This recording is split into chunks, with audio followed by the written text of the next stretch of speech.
intervenção de Deus não é concedida ao médium para seu deleite, e ainda menos para a satisfação de suas ambições, mas para o fim da sua melhora espiritual, para dar a conhecer aos homens a verdade. O espírito verifica que o médium já não corresponde às suas vistas e já não aproveita das instruções nem dos conselhos que lhe dá, afasta-se em busca de um protegido mais digno.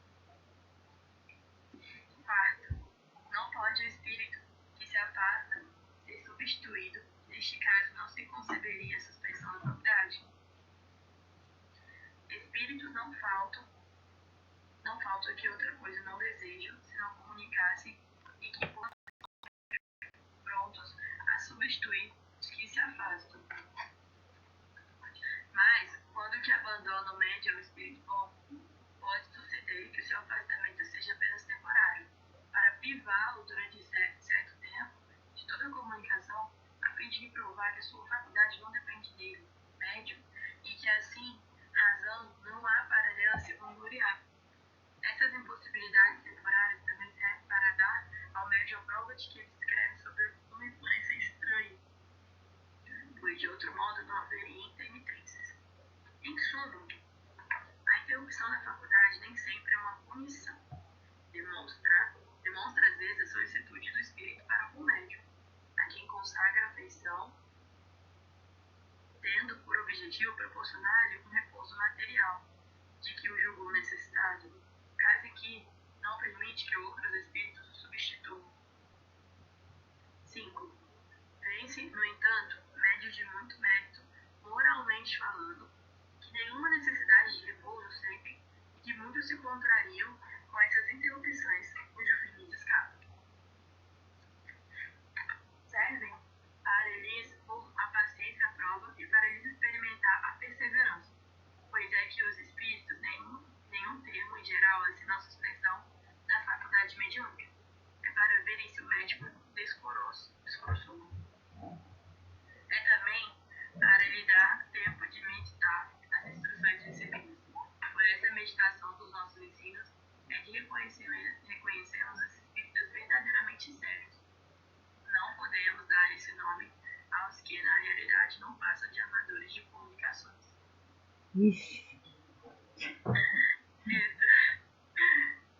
Será preciso, então, que nesse caso o médium prossiga nas suas tentativas para escrever? Se o espírito lhe aconselhar isto, deve. Se lhe disser que se abstenha, não deve. 7. Haveria meio de abreviar essa prova? Não é a prece. Demais, basta que faça cada dia uma tentativa de alguns minutos, visto que inútil lhe será perder o tempo em ensaios infrutíferos.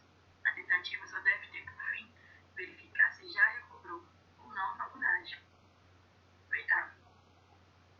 A suspensão da faculdade não implica o afastamento dos espíritos que habitualmente se comunicam, de modo algum. O médium se encontra, então, na situação de uma pessoa que perdesse temporariamente a vista, a qual, por isso, não deixaria de estar rodeada de seus amigos, embora impossibilitada de os ver. Portanto, o médium pode e até mesmo deve continuar a comunicar-se pelo pensamento com seus espíritos familiares, e persuadir-se de que ouve. Se é certo que falta mediunidade pode privá-lo das comunicações ostensivas com certos espíritos, também certo é que não pode privar das comunicações morais. 9. Assim, interrupção da faculdade mediúnica nem sempre traduz uma censura da parte do espírito. Não, sem dúvida, pois que pode ser uma prova de benevolência. Por que sinal se pode reconhecer a censura nessa interrupção?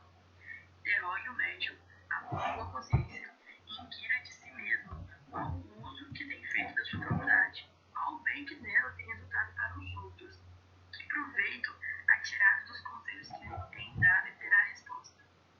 11. O médium que ficou impossibilidade de escrever poderá recorrer a outro médium? Depende da causa da interrupção, que tem por fim, a miúde, deixar-vos algum tempo sem comunicações, depois de vos terem dado conselhos, a fim de que vós não habitueis a nada fazer senão com o nosso concurso. Se este for o caso, ele nada obterá recorrendo a outro médium, o que também ocorre com o fim de vos provar que os espíritos livre e que não está em vossas mãos obrigá-los a fazer o que queirais. Ainda por esta razão é que os que não são médios nem sempre recebem todas as comunicações que desejam. Quer continuar, Kelly? Pode continuar, mete bronca aí. Tá. Nota. Deve-se efetivamente observar que aquele que recorre a terceiro para obter comunicações, não obstante a qualidade do médium, muitas vezes nada de satisfatório consegue, ao passo que, de outras vezes, as respostas são muito explícitas. Isso tanto depende da vontade do espírito, que nada adianta se mudar de médium. Os próprios espíritos, como que dão a esse respeito uns aos outros a palavra de ordem, porquanto o que não se obtiver de nenhum mais se obterá. Cumpre, então, nos abstenhamos de insistir e de impacientar-nos se não quisermos ser vítimas de espíritos enganadores, que responderão quando procuremos a viva busca uma resposta, deixando-nos bons que eles o façam para nos punir a insistência. 12º. Por que fim a providência otorgou de maneira especial a certos indivíduos do dom da mediunidade? É uma missão de que se incumbiram e cujo desempenho os faz ditosos. São os intérpretes dos espíritos como os homens. Pode ir até acabar.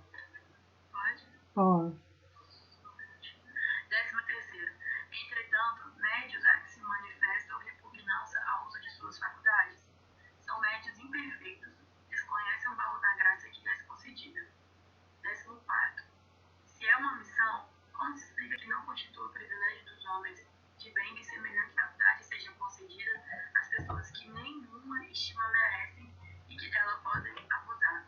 A faculdade lhe é concedida porque precisam dela para se melhorarem, para ficarem em condições de receber bons ensinamentos. Se não aproveitam da concessão, sofrerão as consequências. Jesus não pregava da preferência aos pecadores, dizendo ser é preciso dar aquilo que não tem? 15º. As pessoas que desejam muito escrever como médios e que não o conseguem poderão concluir aí alguma coisa contra si mesmo, no tocante à benevolência dos espíritos para com elas? Não, pois pode dar-se que Deus lhe haja negado essa faculdade, como negado tem o dom da poesia ou da música. Porém, se não forem objeto desse favor, podem ter sido de outros. 16º. Como pode o homem aperfeiçoar-se mediante o ensino dos espíritos, quando não tem, nem por si mesmo, nem com o auxílio de outros médios, os meios de receber de modo direto esse talento? Não tem ele os livros. Como tem o cristão o evangelho? Para praticar a moral de Jesus, não é preciso que o cristão tenha ouvido as palavras ao lhe saírem da boca. Ok. O subitem todinho, perda e suspensão da mediunidade.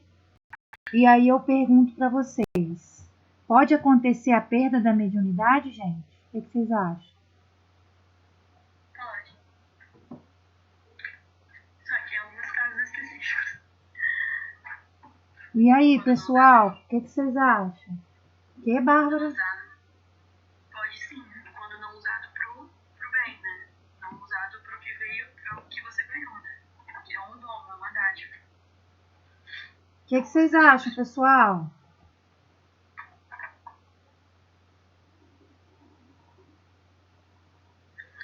O medo, será que pode ajudar a acabar também? O medo. O medo pode acarretar a perda da mediunidade? Isso. E aí, gente? Olha, eu não concordo muito não, porque a gente tem muitos exemplos por aí que a mediunidade foi feita de gato safado. E assim, não, a gente pode perder sim, mas não quer dizer que todos os médios usam tudo pro bem não e continuam fazendo pelo bom tempo. Não concordo. O que vocês acham, pessoal? Acho que depende muito. Acho que depende muito porque como a Aline falou, né? Sabe, acho que a Aline falou agora. Se você está usando ela pro mal, é aquele negócio, é suspensa. Então, o que eu fico com receio por exemplo, eu não estou praticando no momento, eu estou procurando estudar. Será que, mas assim, às vezes eu sinto a presença, quando eu estou orando e tudo, eu sinto muito. Mas eu fico às vezes com medo, será que eu vou não ter mais a microfonia? Eu fico às vezes com esse receio, mas eu acho que respondendo a pergunta, acho que depende de cada caso, né? Cada caso é um caso. E pra ajudar a gente, né? Se resgatar, né? O que a Aline falou é que ela disse que pode acontecer a perda, mas em muitos casos não acontece porque tem muito médium que usa a mediunidade indevidamente. Foi isso que ela falou. Ele fala muito sobre ego. Ele fala muito sobre ego, né? Sim. E também, mas no quarto item ele fala também que a mediunidade ela pode sofrer uma quebra, mas não é punição. Aí a Andréia falou que nem todos que usam para o mal perdem a mediunidade. Será, Andréia? É isso que a gente vai ver hoje. Será que nem todos... Será que é permitido pela concessão divina? Por que seria permitido para alguns usar para o mal e alguns não usar? A lei, ela acontece para todos indistintamente, tá, gente? Não tem seres especiais que podem ter algum mérito de fazer e outros não. A lei, ela acontece para todos de maneira igualitária, tá? Agora, vamos fazer sim, tem muita gente usando mediunidade para ganhar dinheiro. Sim, aí eu te pergunto, será que é mediunidade que eles estão usando? Será que eles estão... será que eles estão realmente usando a mediunidade para isso? É aí, gente, que entra o nosso entendimento e o nosso estudo sobre o que seja realmente a mediunidade, principalmente a mediunidade a serviço do Cristo. A mediunidade a serviço do Cristo não está para os interesses materiais. Isso tá descrito aqui nesse capítulo de maneira bem clara. Eu vou pontuar algumas questões aqui. Se alguém quiser fazer alguma observação também aí, pode falar, tá? Pode interromper. Ele fala aqui o seguinte, ó. Na questão 200, no item 220, tem vários números, né? Primeiro, segundo, terceira, quarta. Eu vou ler a primeira. Por que os médiuns perdem a faculdade que possuem? Pode os médiuns perder a faculdade que possuem? Isso frequentemente acontece, qualquer que seja o gênero de faculdade.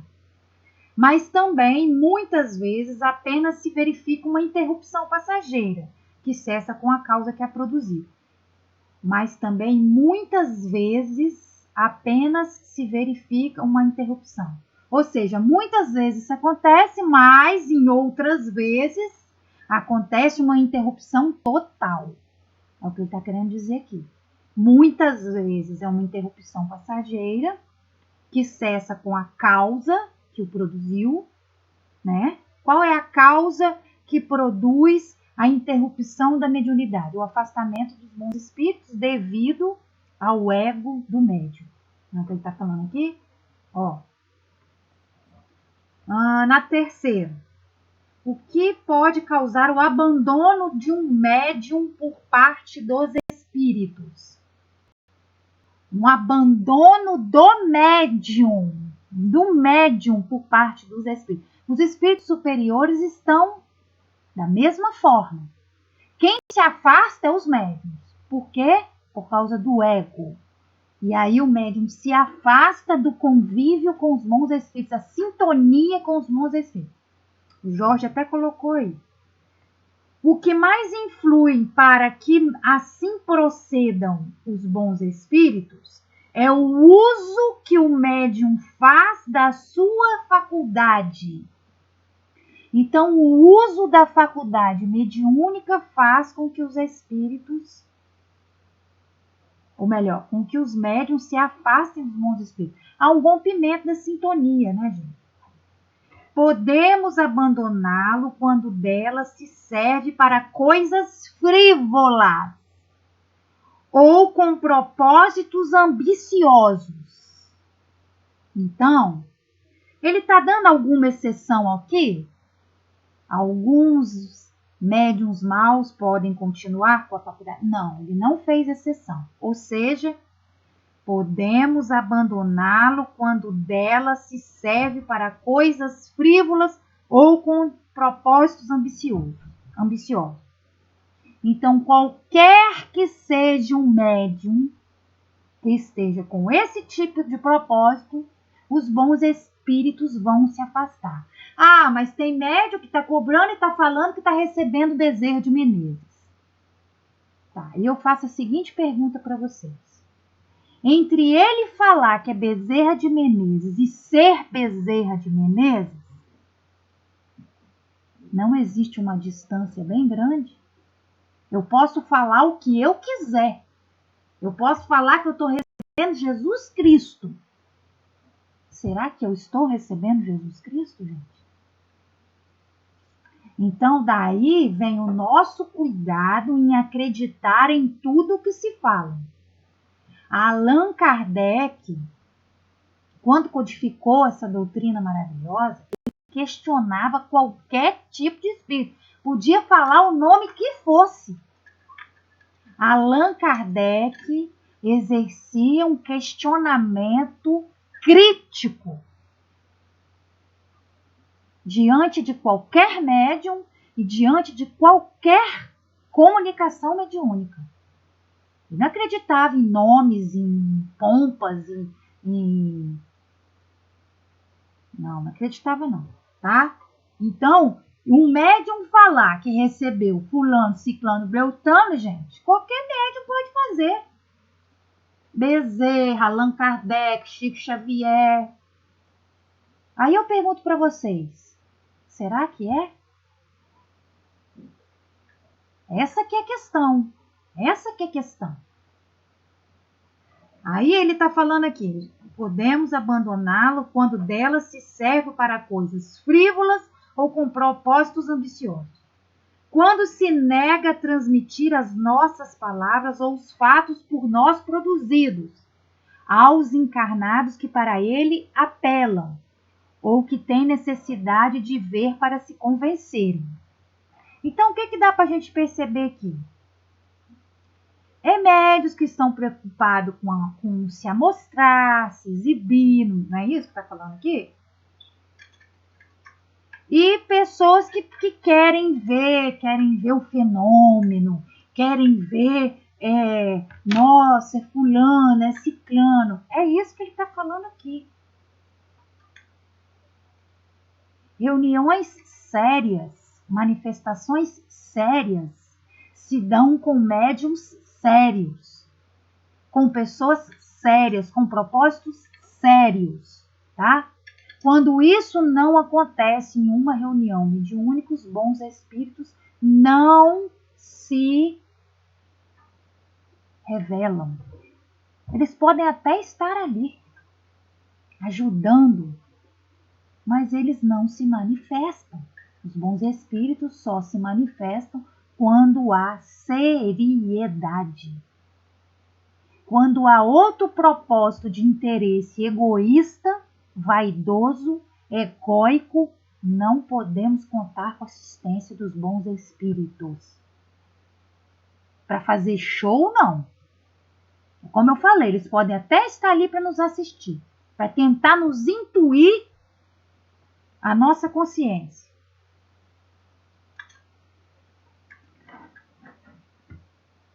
Deixa eu ver aqui outra coisa.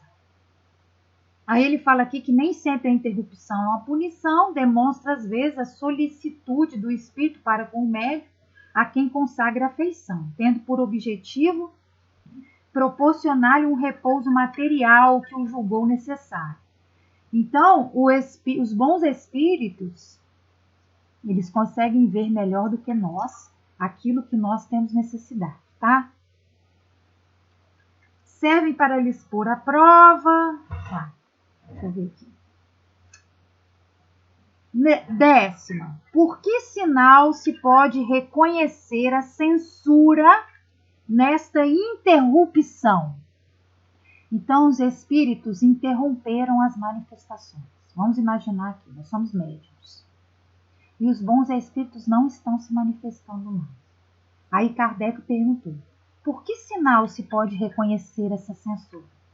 Os espíritos responderam, interrogue o médium a sua consciência e inquira de si mesmo qual o uso que tem feito da sua faculdade.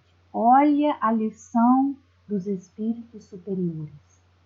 Interroguem a sua consciência. Os espíritos estão nos chamando para a nossa autorresponsabilidade nas dificuldades que nós estamos enfrentando em decorrência à nossa mediunidade. Os espíritos estão falando para que nós interroguemos a nossa consciência. Tá? Interrogue o médium, a sua consciência e inquira. Bárbara, você pode desligar seu microfone que está fazendo um ruído aqui para mim? Aí quando você quiser falar, você ativa de novo, por favor, amor. Interrogue o médium a sua consciência, inquira de si mesmo qual uso tem feito de sua faculdade, qual o bem que dela tem resultado para os outros, que proveito há tirado dos conselhos que se lhe tem dado e terá a resposta. Olha o que os espíritos estão falando, gente. Para a gente fazer uma autoanálise. Para a gente analisar quais os resultados que nós estamos tendo das nossas faculdades mediúnicas, se nós estamos ajudando, se nós estamos servindo, se a nossa faculdade mediúnica está no propósito da caridade. Outro item aqui que me chamou a atenção foi que se eu não estou recebendo mais manifestação, eu vou poder procurar outro médium para receber? E aí os espíritos falam, se você não receber de você, não vai receber de espírito nenhum. Olha o que ele está falando aqui. Os próprios espíritos como que dão a esse respeito uns aos outros a palavra de ordem, porquanto o que não se obtiver de um, de nenhum mais se obterá. Cumpre então que nos abstenhamos de insistir e de impacientar-nos se não quisermos ser vítimas de espíritos enganadores. Olha aí, que responderão. Os espíritos enganadores responderão, procuremos a viva força uma resposta, deixando os bons espíritos que eles o façam, para nos punirem a insistência. Então os espíritos deixam que os enganadores se aproveitem de nós. Por quê? Porque ao invés de nós termos voltado para a nossa consciência, nos perguntado, nos inquirido o que está acontecendo, fazer oração, Senhor, me ajude, o que está acontecendo, o que a gente foi fazer? Insistentemente procurar a resposta dos espíritos. Insistentemente. E aí aparecem espíritos enganadores que responderão. É aí que entra a questão que vocês falaram, mas tem muito médium aí trabalhando com mal. Aí eu pergunto para vocês, estão trabalhando com que tipo de espíritos? Porque os espíritos bons não se apropriam de frivolidades. Quem se apropria disso são os espíritos enganadores. E os próprios médiuns serão vítimas desses espíritos. É aí que nós temos que fazer distinção Existe uma distinção, gente, imensa aqui. Imensa. Nós temos que ter muito cuidado.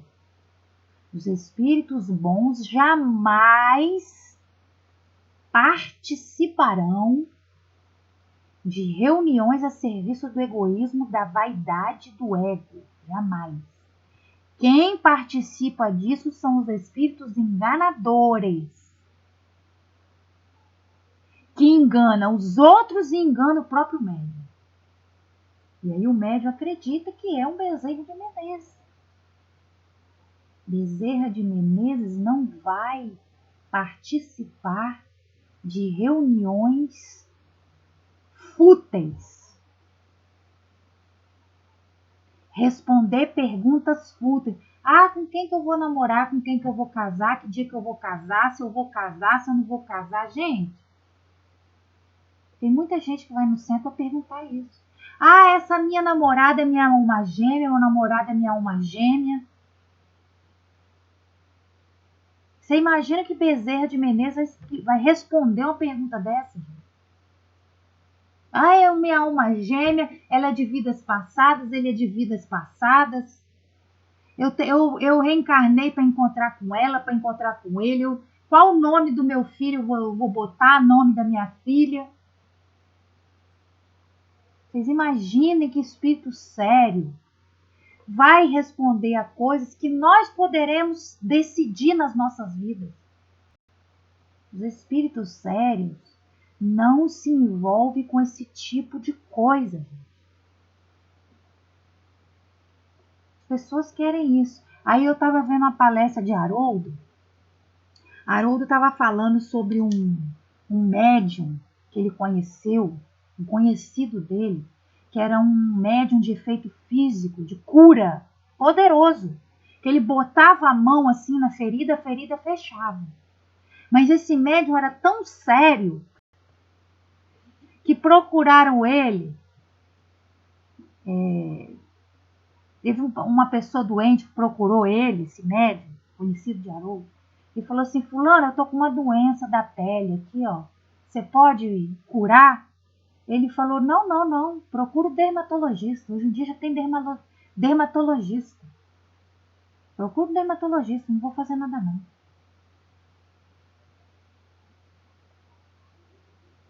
Eu achei interessante essa colocação de Haroldo, que é por que essa observação? Porque a gente quer transferir toda a responsabilidade da nossa melhora, do nosso tratamento, da nossa cura, para os espíritos. Igual uma pessoa que conversou comigo há um tempo atrás. Uma pessoa me procurou há um tempo atrás, falando que estava com um problema de saúde, tinha procurado um médico, não tinha sentido confiança no médico e já tinha passado 3, 4 casas na reunião de cura de tratamento para receber a cura desse problema de saúde. E aí não obteve, estava a mesma situação. Eu falei para ela assim: por que você não procura? Se você não sentiu confiança no médico, procura outro médico. Você tem condição financeira, você tem plano de saúde, você tem condição de se tratar. Você tem condição de se tratar. O seu problema não é incurável. O seu problema tem cura e tem tratamento. Os espíritos não vão resolver. É você correr atrás do seu tratamento. Por que os espíritos vão fazer algo que a ciência médica já evoluiu, sendo que a ciência médica evolui com assistência divina e com amparo de Deus? Olhem bem. E aí os espíritos vão fazer, gente? Gente, a gente tem que ter coerência nas coisas. A gente tem que procurar tratamento e se tratar. Os espíritos não vão... Até porque o adoecimento a gente mesmo que causou, né? Aí a gente quer que os espíritos tirem. Eles não vão tirar. Então é a mesma coisa que o raciocínio. O raciocínio é o mesmo aqui. A gente quer que os espíritos façam a nossa parte. Os espíritos não vão fazer. E aí, se nós não estivermos sintonizados com os bons espíritos, qual é a equação? A equação é 2 mais 2 é 4. Ou a gente está sintonizado com os bons espíritos e produzindo bons efeitos, ou a gente está sintonizado com os maus espíritos e vamos produzir maus efeitos. É isso, simples assim. Se nós estivermos sintonizados com os maus espíritos, os espíritos, nossos mentores, os nossos anjos da guarda vão tirar? Não vão tirar, gente. Não vão tirar, porque cabe a nós sairmos do buraco que nós cavamos. Não vão tirar. Eles vão nos intuir. Eles vão tentar. Eles estão do nosso lado, mas eles não vão fazer o que cabe a nós fazermos. O que seriam então as sessões de cura? Que tipo de situações elas tratam? Estão vendo? Eu vou sair totalmente do foco. Teria que fazer uma palestra para falar essa questão aqui. Então a gente não deve ir em reuniões de cura. A gente tem que procurar ajuda espiritual sim, tá, Rolê? Mas a gente tem que fazer a nossa parte. Não é que a gente vai no centro, a gente vai passar no tratamento. Vou falar rapidamente, tá, Rolê? Vou falar superficial. A gente passa no tratamento, a gente toma passe, igual a gente está fazendo aqui, está estudando, a gente está fazendo a nossa parte.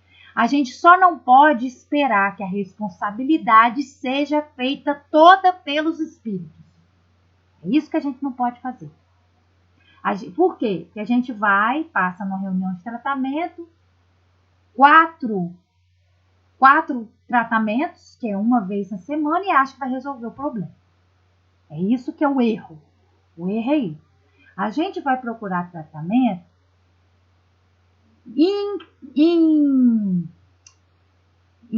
lado a lado com os nossos esforços. Então eu vou procurar ajuda médica, então eu vou procurar ajuda psicológica, então eu vou mudar as minhas atitudes diárias, então eu vou fazer o tratamento que o médico sugerir. É claro que eu vou analisar. Não gostei do médico, vou procurar outro médico. Vou procurar outro especialista, vou analisar. Lógico, é óbvio, né, gente? Vou confiar cegamente em qualquer médico. Vou procurar ler, vou procurar entender, vou conversar com vários especialistas. E vou procurar a casa espírita, vou fazer o tratamento sugerido pela casa espírita. Vou tomar passe, vou tomar água fluidificada, vou fazer evangelho no lar. É um conjunto. Gente, se eu posso usar 10 ferramentas, para que eu vou usar uma só, gente? As pessoas querem, tanto é, para vocês terem uma ideia, na nossa reunião de tratamento, que é às terças-feiras, o seu Geraldo, que é o presidente da casa, pede para todos os dirigentes da terça-feira falar para as pessoas assim: não abandonem os tratamentos médicos, psicológicos, psiquiátricos para fazer o tratamento espiritual. Por quê? As pessoas chegam lá, acham que o seu espírito vão resolver tudo, abandona todos os tratamentos, remédios. Gente, pelo amor de Deus. Se eu posso usar 10 ferramentas, por que eu vou usar uma só? A ciência está a serviço de Deus, gente. Então, nós vamos usar o tratamento médico, o tratamento espiritual, as mudanças comportamentais diárias, o evangelho no lar, o passo, o estudo, as palestras, tudo. Eu vou usar tudo, gente. Tá, Rovena? É mais ou menos isso aí. Então tá, vamos continuar aqui com perda da mediunidade, suspensão da mediunidade. Então, nós podemos ter a perda da mediunidade quando o médium faz mau uso da sua faculdade. E aí, eu vou ler um caso de um espírito que foi resgatado no umbral, porque na sua última existência ele usou a sua mediunidade indevidamente. Esse caso está no livro Tormentos da Obsessão, de Valdo Franco, Manuel Filomeno de Miranda, e ele começa no capítulo 10 e termina no capítulo 11. Isso mesmo. Eu vou começar a ler aqui que o negócio é extenso, tá? O capítulo 10, intitulado como Experiências Gratificadoras. E aí, nós vamos começar aqui, eu peguei na metade do capítulo para encurtar, que na verdade são os 2 capítulos, mas que não vai dar tempo, então eu vou tentar encurtar. Nós vamos começar aqui no hospital, onde está o Manuel Filomeno de Miranda, com espíritos superiores, se preparando para descer ao umbral para fazer o resgate do irmão Ambrósio. Ambrósio, ele foi espírita e médium na sua última existência, procedeu mal com a sua mediunidade, desencarnou sobre tenebrosa obsessão e foi para o umbral. Então, o que aconteceu? Esses espíritos estão se preparando para ir no umbral resgatar o Ambrósio, tá? Vou começar aqui. Então, a entidade mentora, ela fala o seguinte: nossa atividade logo mais terá lugar em nosso querido planeta Terra, em região pantanosa, que a imaginação humana descreveria como infernal. Então, é uma região do umbral, tá, gente? Nosso objetivo é resgatar Ambrósio, que ali se encontra há quase 2 dezenas de anos. Então, Ambrósio está lá no umbral há 20 anos depois que desencarnou da sua última existência carnal, tá? Guardaremos vigilância e oração em nossa vigiliatura espiritual e faremos parte da caravana da nobre entidade que fora na terra, a Rainha Isabel de Portugal, considerada santa, que se dedica a esse mister há mais de anos como mensageira do amor.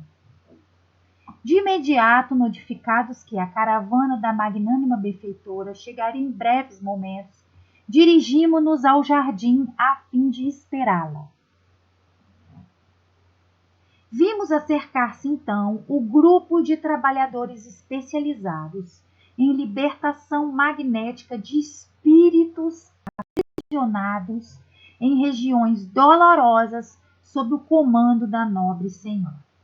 Vestida com traje largo e simples, que exteriorizava suave claridade procedente do espírito, sem qualquer sinal exterior de grandeza, a Santa da Caridade trazia na mão direita um bordão de substâncias transparentes levemente azuladas. A um sinal do Dr. Inácio, Alberto e eu nos acercamos da comandante, sendo apresentadas carinhosamente. Antes de descermos ao abismo terrestre, e porque todos nos encontrássemos em silenciosa expectativa, a entidade santificada exorou a proteção do médico divino para o ministério de amor, ou seja, ela orou. Seria difícil para mim explicar o admirável fenômeno de volitação que nos reunia sob a mesma vibração no harmonioso deslocamento. Não havia passado 20 minutos, segundo os meus cálculos, e sentíamos as emanações deletérias da região enfermiça e sombria, onde nenhum sinal de vida se manifestava. Então, eles volitavam, e por causa disso, 20 minutos eles estavam na região umbralina que eles deveriam fazer o resgate do irmão Ambrósio.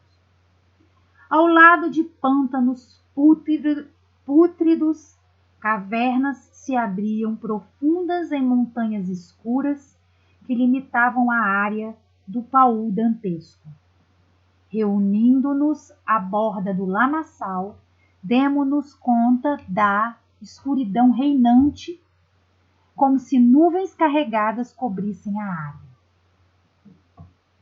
À medida que nos adaptávamos ao ambiente hostil, Então, vocês estão vendo que o ambiente era horroroso, né, gente?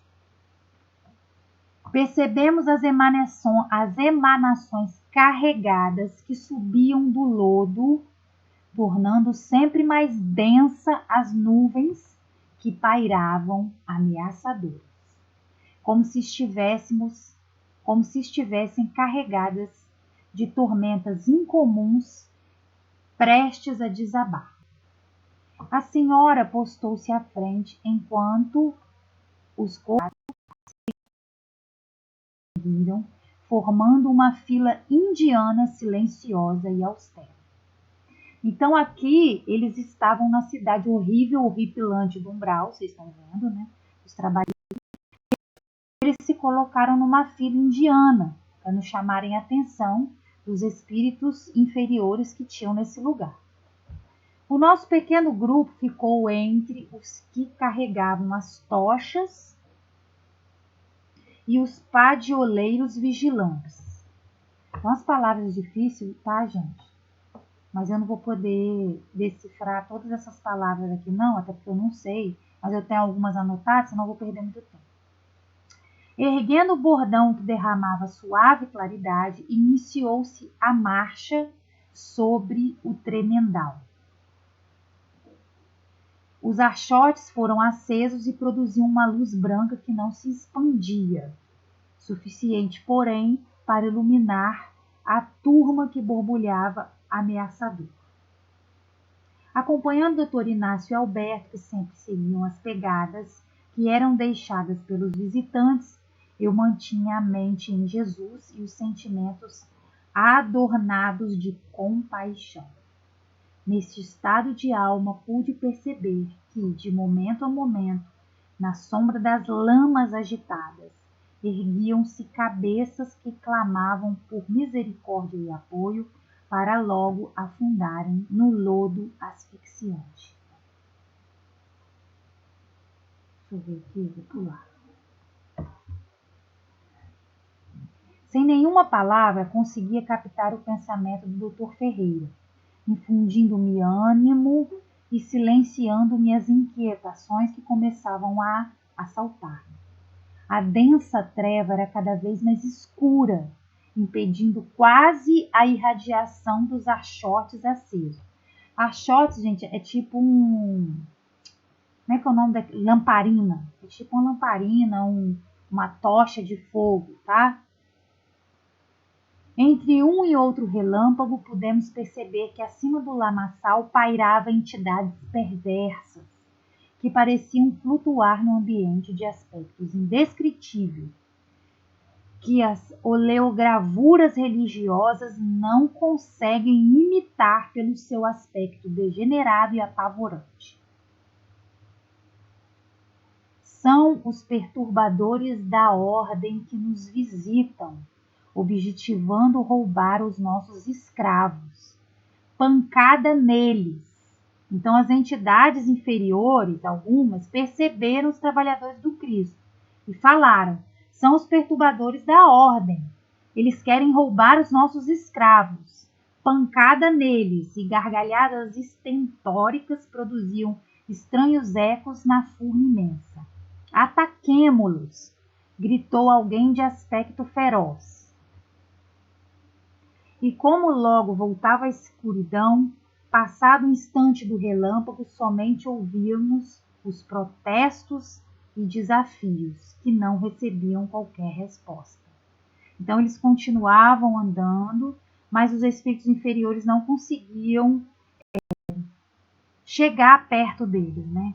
A caravana avançava decidida entre acusações e doestos, até que vimos erguer-se o bastão da senhora e os archotes aumentaram a luminosidade. Neste momento apresentou-se uma área imensa dentro da caverna, na qual espíritos aprisionados às paredes, fazendo recordar alguns dos suplícios da mitologia grega, surrados sem piedade, outros acorrentados por pés e mãos, carregando pedras pesadas e removendo-as de um para outro lugar, enquanto no lodo afogavam-se sem cessar, inúmeros se erguiam e novamente desciam em terrível e inominável sofrimento. Então isso aqui, gente, é só para a gente fazer uma ideia do lugar horroroso em que esses espíritos se encontravam. Lembrando, eles estão nesse lugar horrível, cada vez mais escuro, para resgatar o irmão Ambrósio. Na hora que vocês ouvirem a história do irmão Ambrósio, vocês vão ver que situação. E aí eles jogaram redes luminosas, tornando luminosas... Ai, tem muita palavra aqui difícil. Deixa eu pular isso aqui, peraí.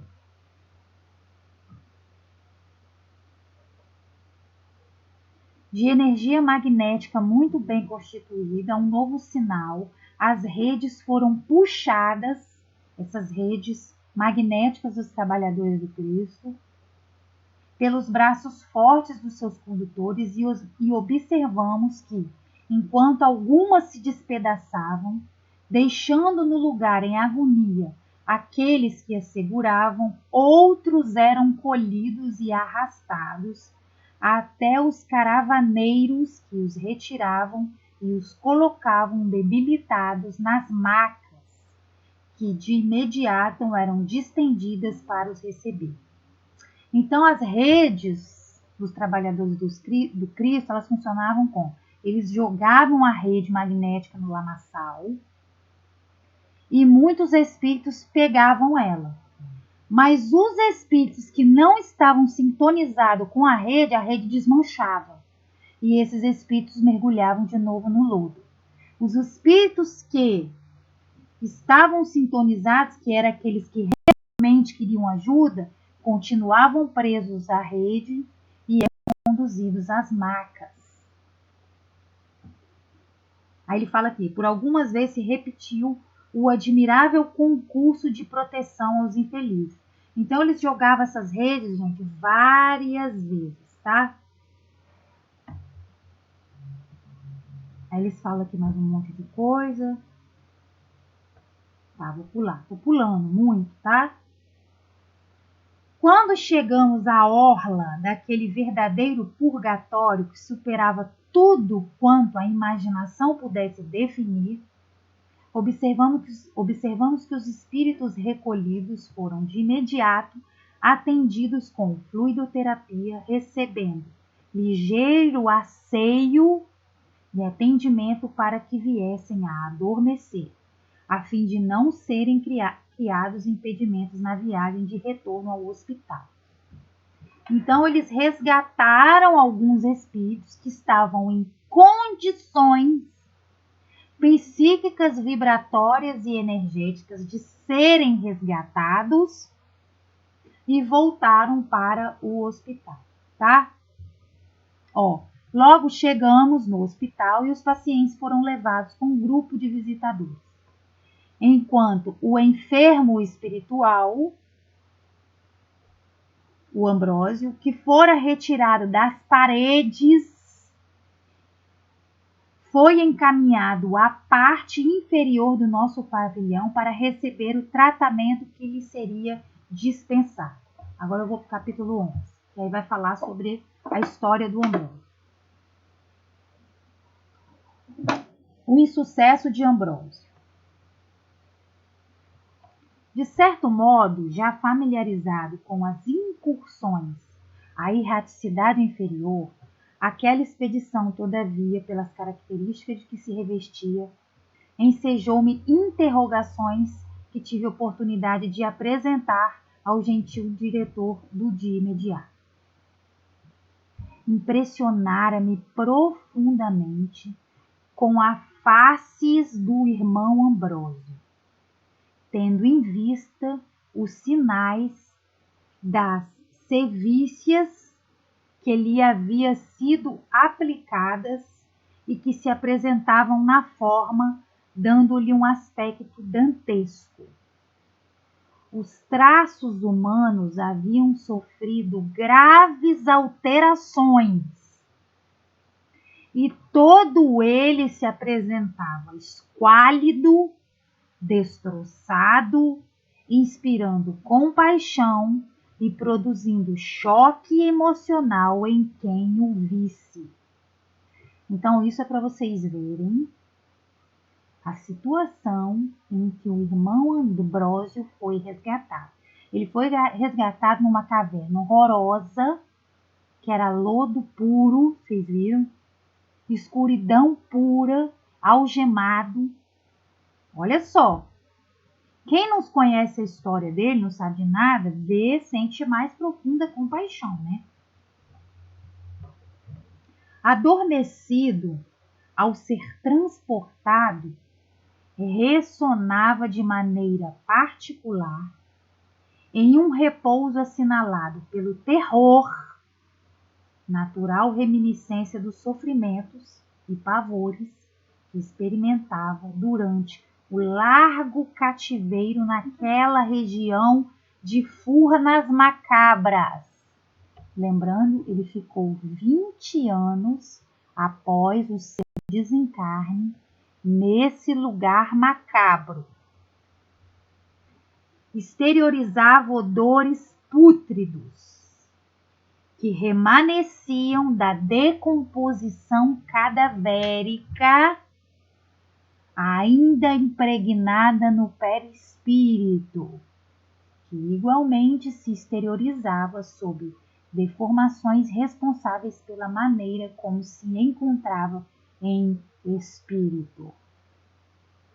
Andrajoso, quase despido, a cabeleira desgrenhada, como se houvesse crescido desordenadamente, misturava-se a barba, de aspecto imundo, a envolver a cabeça, o rosto e parte do tórax. Os seus gemidos eram gritos de indefinível dor, que antes provocavam nos algozes que o martirizavam mais azedume, e agora um grande respeito e compaixão em nós. Olha a situação desse irmão, hein, gente? Olha só. E aí o Manuel Filomeno pergunta para o doutor Inácio: por que a caravana era presidida pela nobre benfeitora de Portugal? E aí o doutor Inácio respondeu: desde quando desencarnara, deixando luminosas lições de claridade que a celebrizaram na terra e podendo desfrutar de justas alegrias em regiões ditosas. Lá isso aqui que ele vai falar. Bem, por que a fila indiana para conduzir-se no paú tormentoso? Inquiri interessado. Por precaução, redarguiu calmamente. O campo de energia por ela aberto, ao marchar à frente do grupo, cria defesas em favor daqueles que seguem na retaguarda. Então, essa rainha Isabel, ela ia à frente, protegendo o grupo, e o grupo ia atrás dela, em fila indiana, sendo protegido por ela. Olha a evolução desse espírito, hein, gente? Ademais, o terreno pantanoso encontrava-se empesteado de vibriões mentais e de detritos psíquicos que poderiam reter os caminhantes descuidados. Da mesma forma que na Terra a astúcia perversa se utiliza de engrenagens sórdidas para reter e malzinar as suas vítimas, considerando-se ser o nosso mundo causal, convém não esqueçamos que aqui a mente dispõe, para o bem como para o mal, de muitos arsenais de força, de que se utiliza conforme o estágio de evolução em que se encontra. O nosso irmão Ambrósio constitui-se merecedor de um socorro especial, tendo-se em vista haver sido ele o motivo central da nossa incursão vitoriosa? Aí olha o que o doutor Inácio vai responder. É o que eu falei no início do estudo. Não há privilégios nas leis divinas. caro Miranda, conforme sabemos. Nem pessoas ou espíritos existem que sejam especiais. O nosso irmão Ambrósio, que hoje se encontra conosco, partiu da espiritualidade na direção do planeta terrestre pela reencarnação, cantando hosanas de esperanças, e retorna destroçado, aprisionado no calabouço que abriu para si mesmo através da invigilância, em razão de haver falido nos propósitos que se comprometeu tornar realidade. Então, gente, vocês estão vendo aqui que situação? Olha como é que Ambrósio foi resgatado dos mais profundos umbrais. E quando ele reencarnou todo feliz. Olhem só, hein? Agora vai contar a história dele. Há quase 70 anos, mergulhou no corpo físico sob a carinhosa assistência dos benfeitores, que o inspiraram e se prontificaram a ajudá-lo por mais de meio século em atividades espirituais significativas. Olha só! Enriquecido com mediunidade ostensiva, preparou-se para cooperar com a divulgação da doutrina espírita, devendo entregar-se ao ministério com abnegação e humildade. Então ele reencarnou para ser espírita, para divulgar a doutrina espírita e médium ostensivo. E passou, como é que falou aqui? Os benfeitores se prontificaram a ajudá-lo por mais de meio século em atividades espirituais significativas.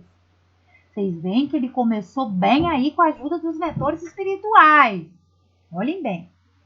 Em razão dos seus esforços direcionados para o bem, não seriam regateados valores que o auxiliassem na desincumbência da tarefa. Meu Deus, o que aconteceu com Ambrósio? Estava tão bem assessorado. Olha aí, hein? Vamos lá.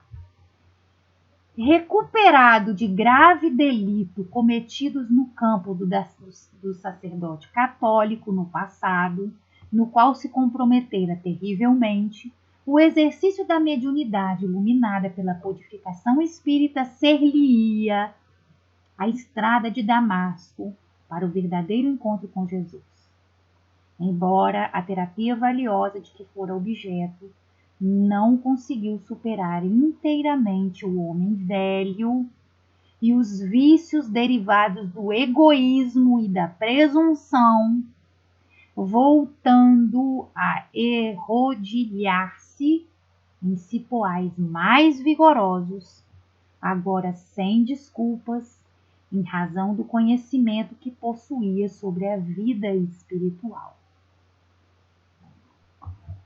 O corpo é ainda uma armadura muito pesada para o espírito, que sente o bloqueio dos compromissos e desvaira nos arrazoados da insensatez, mesmo quando advertido e orientado com segurança.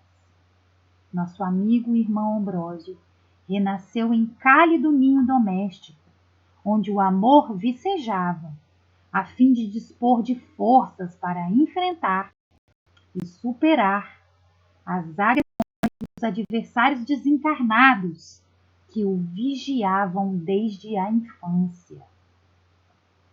Como não esquecemos, nesse período, olha só, hein? Período da infância, os médiuns ostensivos experimentam grandes aflições, de ontem, que tentam perturbar-lhe a marcha, impedindo por antecipação a realização dos programas para os quais renasceram. Por isso mesmo, o carinho dos pais, as orientações espirituais, particularmente as espíritas, constituem valioso recurso para criar resistências morais nos futuros trabalhadores da causa do bem, que se poderão dedicar sem receio aos compromissos iluminativos. Foi o que aconteceu com o nosso candidato à reabilitação. Se foi perseguido por diversos companheiros inamistosos que o afligiam, não lhe faltaram o devotamento dos pais, especialmente da mãe, que também era portadora de percepção mediúnica, ajudando-o no exercício da oração e dos bons costumes, a fim de que se imunizasse contra as heranças infelizes que se lhe encontravam vivas no íntimo, mas também como tesouro de sustentação para as lutas do futuro. A mediunidade é compromisso de alta significação. Nossa, tem muita coisa. Que ainda não encontrou a necessária compreensão entre as criaturas encarnadas do mundo físico. Eu vou ter que pular, gente. O nosso Ambrósio conseguiu atravessar a infância relativamente bem, suportando o cerco da hostilidade dos inimigos da verdade, amparado pelos genitores vigilantes. Durante a adolescência, quando os fenômenos se fizeram mais ostensivos, foi levado a uma célula do espiritismo cristão, recebendo apoio e orientação segura para a desincumbência dos compromissos que ficaram firmados na espiritualidade.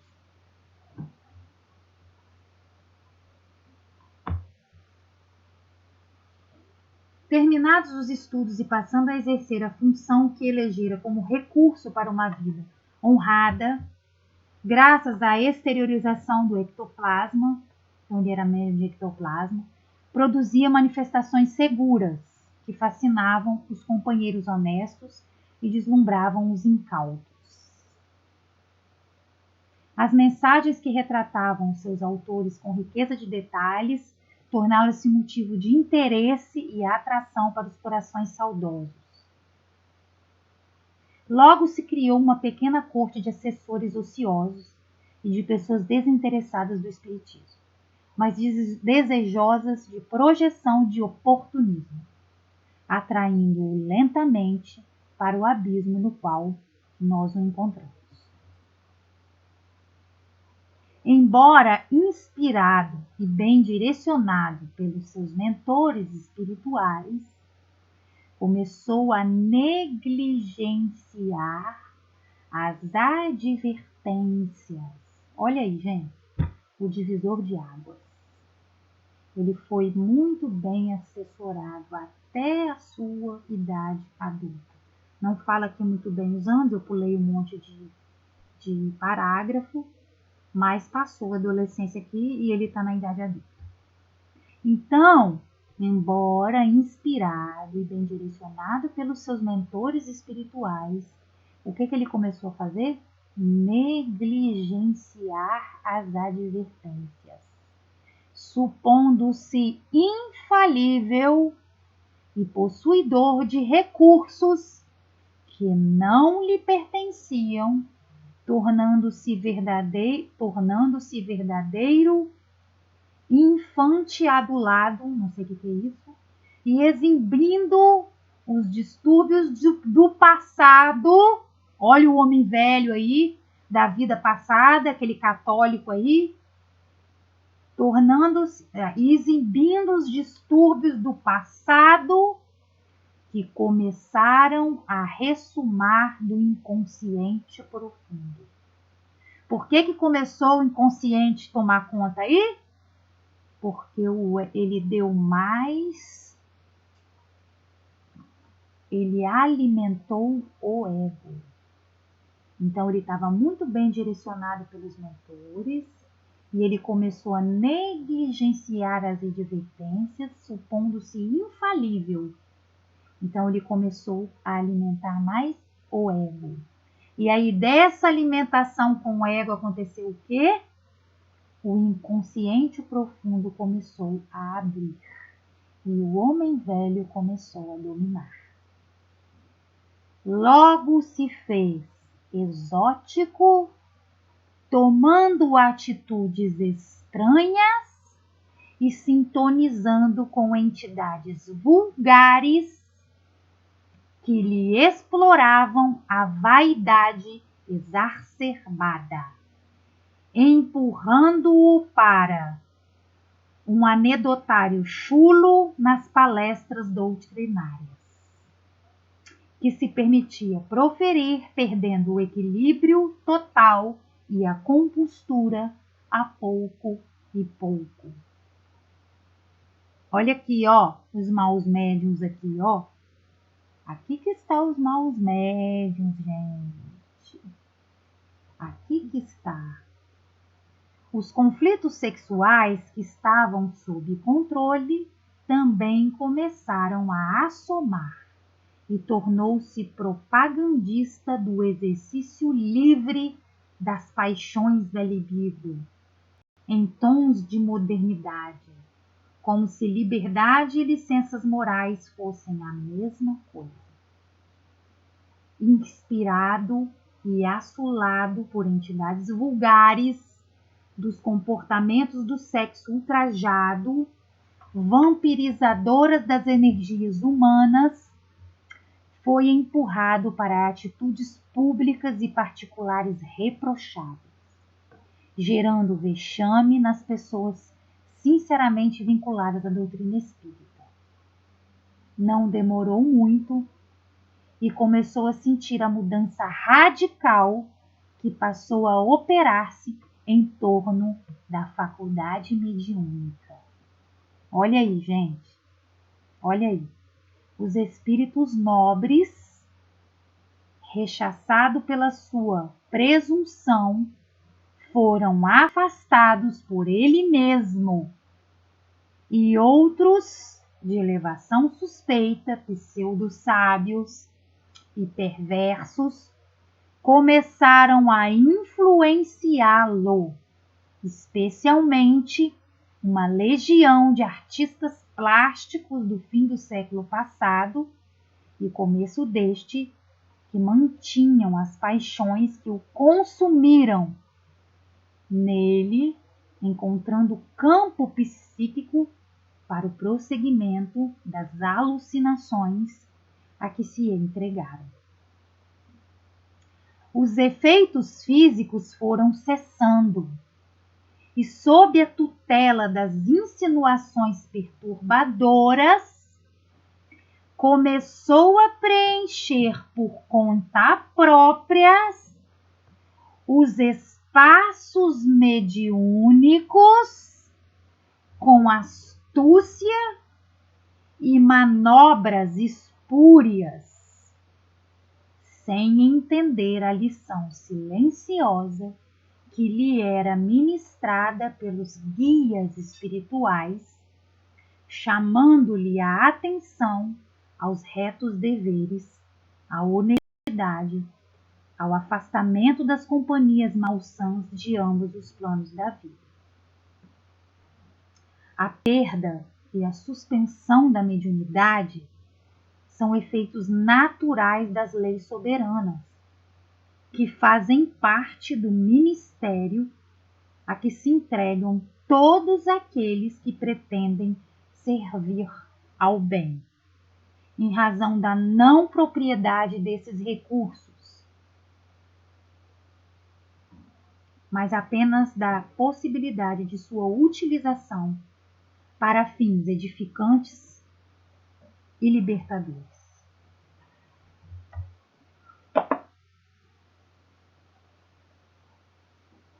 Fascinado pela chamada vida social, recalque natural de dificuldades vividas na infância, passou a desfilar como ser excepcional, que provocava exclamação e inveja nos círculos frívolos. Distanciando-se dos enfermos e sofredores, Fez-se rude no trato com as demais pessoas, submetendo-as, soberbo nas expressões comportamentais. Verdadeiro astro da mediunidade de ocasião, em que tudo quanto realizava em nome da caridade disfarçava embutidos os sentimentos de autopromoção e exibicionismo, longe, portanto, do amor ao bem e do culto restrito do dever. É necessário dizer que passou da obsessão simples para a fascinação, quando não lhe faltaram corresponsáveis e, por fim, tombou, aturdido, na subjugação, que o fez mais agressivo, quando não totalmente vulgar. E aí, gente? E aí o fim dele se deu, como eu comecei a narrar no início, 20 anos após a sua desencarnação, naquele lugar horroroso, preso, algemado, em tristes condições de resgate. Vocês viram que ele estava esquálido, horrível, ele praticamente rosnava, né? Não era rosnava, mas ele fazia um som horrível. Tudo por conta do quê?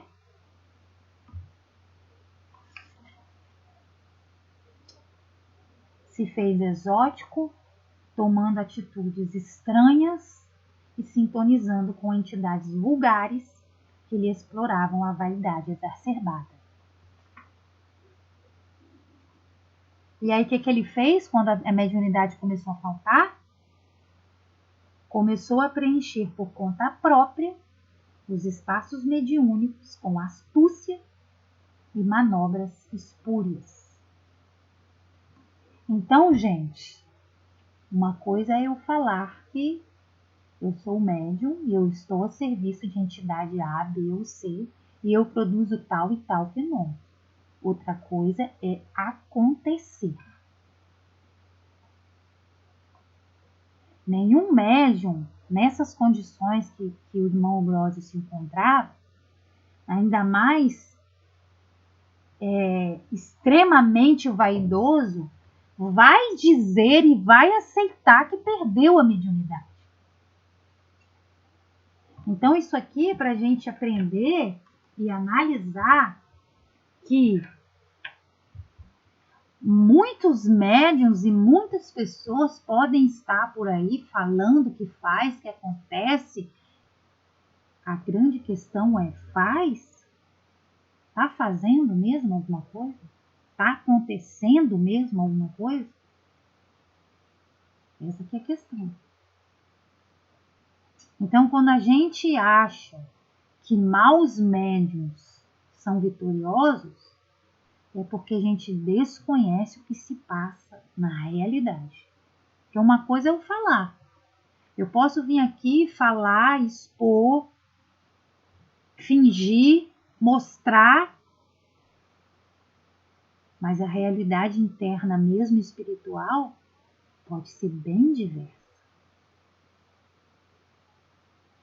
Então pode acontecer sim, vocês viram, Manuel Filomeno falando, né?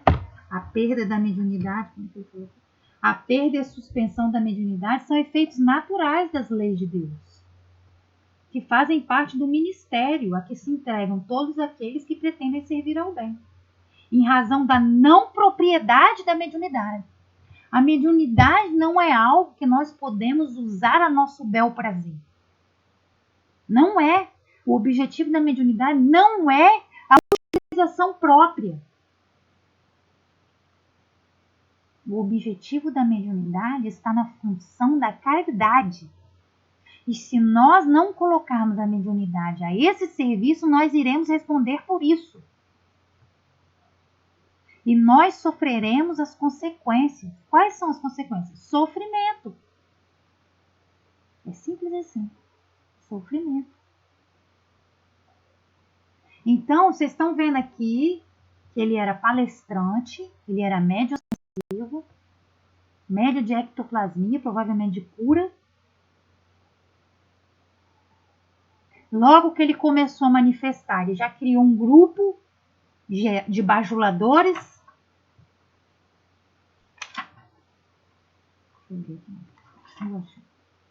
Vocês viram? Logo ele criou um grupo de bajuladores, porque tem pessoas que amam fenômeno.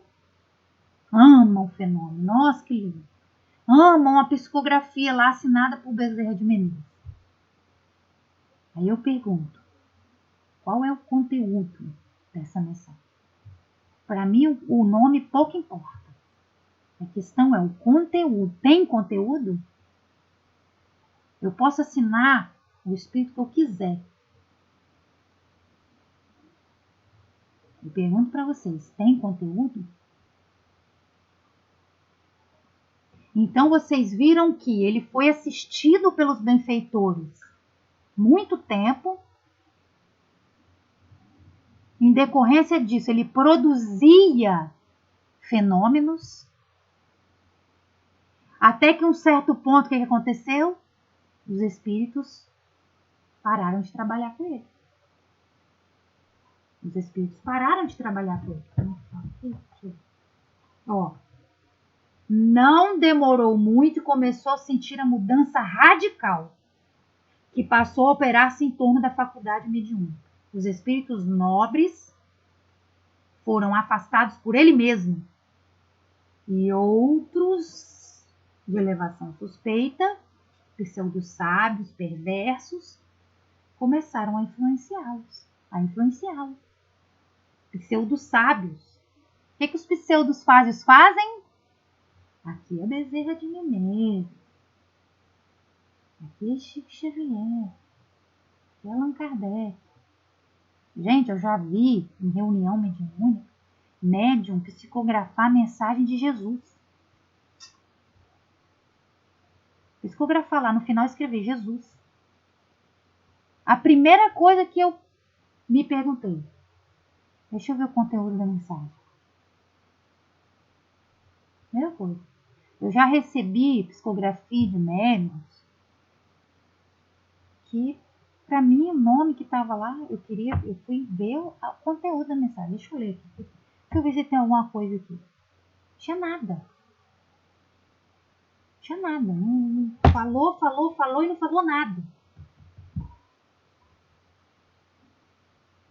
Então é isso que nós temos que nos... Porque falar, qualquer um fala, pessoal. A gente tem que ter muito cuidado. Tem pessoas que se deixam levar por falsos nomes porque não tem uma análise crítica, um olhar crítico. Por quê? Porque também quer ir pela vaidade do nome. Sofre também. Sofre do mesmo jeito que o meu. Então, médios enganadores enganam quem quer ser enganado.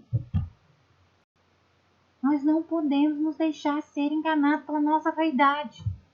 Uma vez, há muitos anos atrás, uns 18 anos atrás, eu lembro que uma pessoa, uma médium que trabalhava, virou para mim e falou assim, tem uma freira que te acompanha, Joana d'Arc. Eu falei,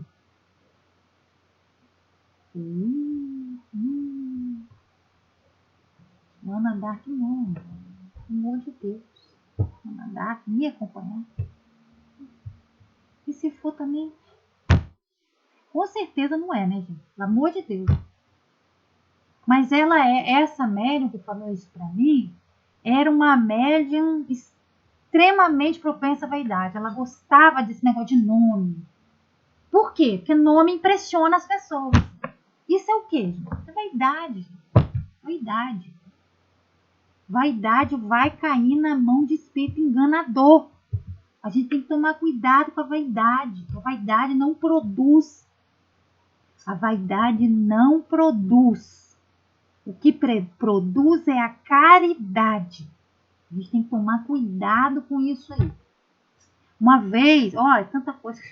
Uma vez chegou uma pessoa lá na Fejob, queria ser atendida pelo Bezerra de Menezes. Falou com a Gisele lá, que era da assistência para atendimento para terra. Eu quero ser atendido pelo Bezerra de Menezes. Gente, Deus. Primeiro lugar, quem sou eu na fila do pão? Segundo lugar, eu tenho que confiar em Deus. O que importa o nome do Espírito? Tem espíritos ali maravilhosos para me atender. O que tem que ser Bezerra de Menezes? Um monte de espírito maravilhoso. 1 milhão. Então a gente se apega em umas coisas. A gente se apega em umas pequeninices que não faz sentido. O próprio os espíritos não ligam para nomes aí. O Jorge está falando. Dá de graça, que de graça recebeste. Exatamente, Jorge. A gente não pode receber da mediunidade nada, nada.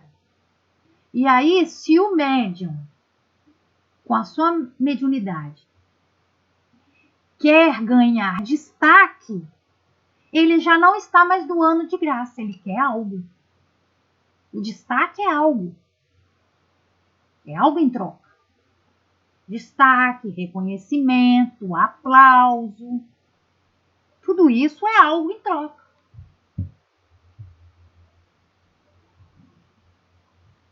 Gente, alguém tem alguma dúvida sobre perda da mediunidade?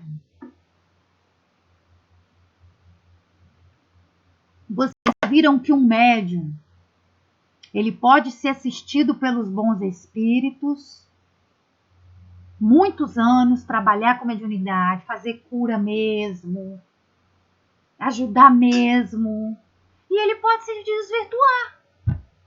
E aí ele se desvirtua e os espíritos superiores não vão trabalhar mais com o médium desvirtuado da caridade.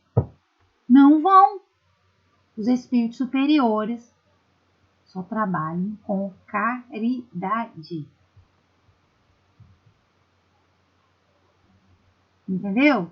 Então a gente pode passar muitos anos trabalhando com eles e essa sintonia não acontecer mais. A gente tem uma mudança drástica. Vocês viram ali o que aconteceu com o Ambrósio? Ele teve uma mudança drástica. E aí o que ele fez? Começou a preencher os vazios.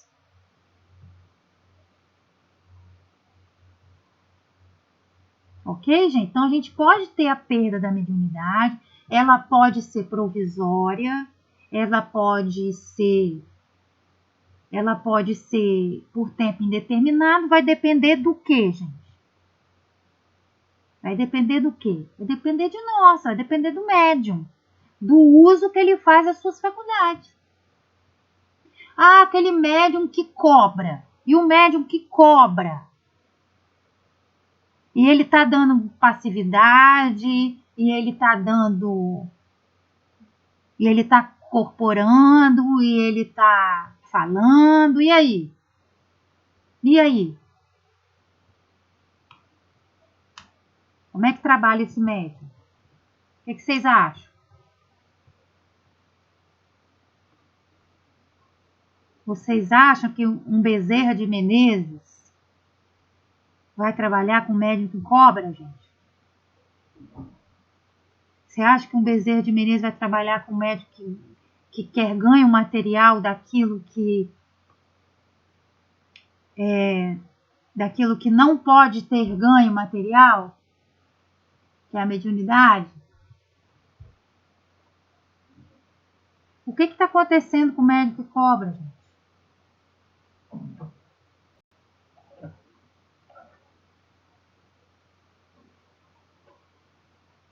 Pessoal, tem alguém aí?